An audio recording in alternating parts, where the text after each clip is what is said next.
Hello and welcome to glennzb TV, the show that puts glennzb up your Periscope. I'm bringing New Zealand to the world and the world to New Zealand.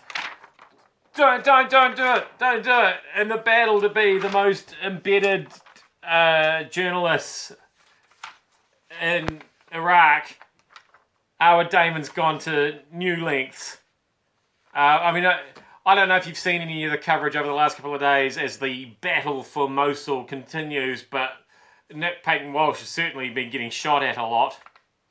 I've got lots of people from Al Jazeera wearing hard hats and flak jackets. But so far, our Damon, she's found these tunnels that ISIS keep popping out of, and then they get shot to pieces, obviously. And I'm thinking, please, Awa, don't do it. Don't go in the tunnel. But then she goes into the tunnel. And I think, oh no, she's just poking her head in, surely. But then, no, she's gone right in and the cameraman's gone in with her. Awa, don't go any further. Who knows what you're going to see in there. Come out of the tunnel. No, further down, ducking under, squeezing in.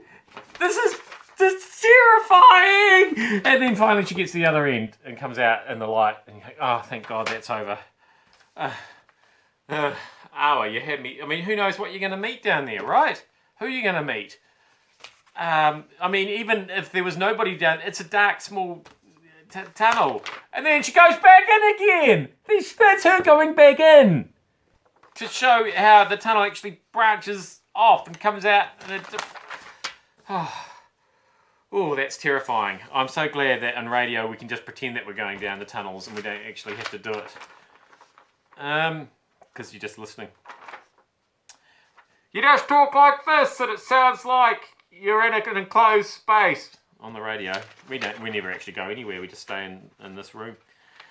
I tell you, this is my kind of protest. If you thought, like many people seem to do, that we're on the brink of World War III because you've been watching too many YouTube videos about Russia, the Ukrainian anti-corruption activists are daring sissy pants officials to declare their assets. And what they're doing is, that's an underwear protest. They're hanging up undies. And I'm thinking, well, that's weird, that's a little unusual, but the thing is, the word trusi in Ukrainian also it means both underwear, but it means cowards as well, you see. So it's a little play on words. And what I love is that Poroshenko, they've got a special pair for Poroshenko. It doesn't actually have the play button in the middle of it. That's a picture of a video, which I can't play because it's just a piece of paper. But they are giant red underpants there. And I printed out a picture of them and then forgot to print it and bring it in for it. So, but you can use your imagination. Again, if this was on radio, I could just describe them and you'd see them so clearly in your mind. Anyway, that's my kind of protest. Hey, NFL coaches, and by NFL I'm talking about American football, gridiron.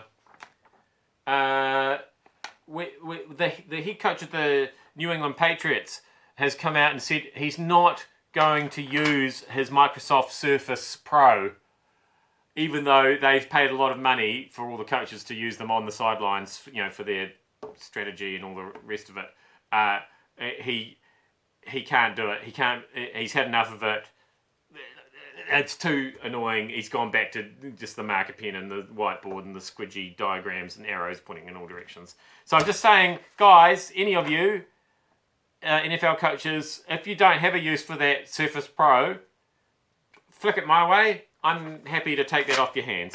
And finally, this is a weird one. I got my boss, one of my bosses, gave me this today. And so what that is I think it's a media pass. I'm not really sure exactly what I'm going to use that for. I think the idea is when you go to events and you need to prove that you're actually from the radio, then you can say, look, here's a card with my picture on it. See, I'm from the radio. But the disturbing thing is, and you probably can't read it too clearly, but it says Glenn Hart, producer, and then it says expires the 30th of December 2017. So I expire end of next year. Does it? I'm assuming. I mean, I don't think that means I actually expire, but that must mean that I won't be a producer here anymore. So that was a depressing way to find that out. I suppose it could have been worse. I could have come in on New Year's Eve, flicked the old security card, and the door not open. That'd be a depressing way to find out. At least it gives me a little bit of time to plan, I suppose. Okay. Anyway, I am Glenn ZB, expiring the day before New Year's Eve next year. Thanks for having me at your Periscope anyway, for what it's worth. Hopefully I'll see you back here again tomorrow.